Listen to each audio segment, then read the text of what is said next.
اور سحری اور افطاری میں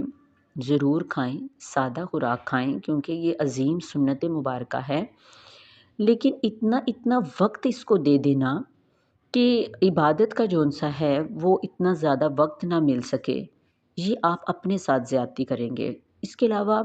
لوگوں کا ایک کنسیپٹ بن چکا ہوتا ہے، باقاعدہ اس کے لیے وہ ڈشز جون سے ہیں وہ سلیکٹ کرتے ہیں، اور ان کا ایک ذہن بن چکا ہوتا ہے، مرد حضرات کا بھی ذہن بن چکا ہوتا ہے، بچوں کا بھی یہ ذہن بن چکا ہوتا ہے کہ افطاری میں یہ چیزیں نہ ہوں تو روزہ نہیں کھولا جائے گا۔ ماؤں کو چاہیے کہ وہ اپنے بچوں کا بھی یہ ذہن ڈیولپ کریں، یہ ذہن بنائیں کہ رمضان ایک فوڈ فیسٹیول نہیں ہے، بلکہ اس میں زیادہ سے زیادہ عبادت کو ٹائم دینا ہے، جس طرح رسول پاک صلی اللہ علیہ وآلہ وسلم کے اسوہ حسنہ سے ثابت ہے کہ رسول پاک صلی اللہ علیہ وآلہ وسلم کی کمر بستر پر نہیں لگا کرتی تھی، لمبے لمبے قیام کیا کرتے تھے، قرآن پاک کا دور کیا کرتے تھے حضرت جبرائیل علیہ السلام کے ساتھ۔ تو اس طرح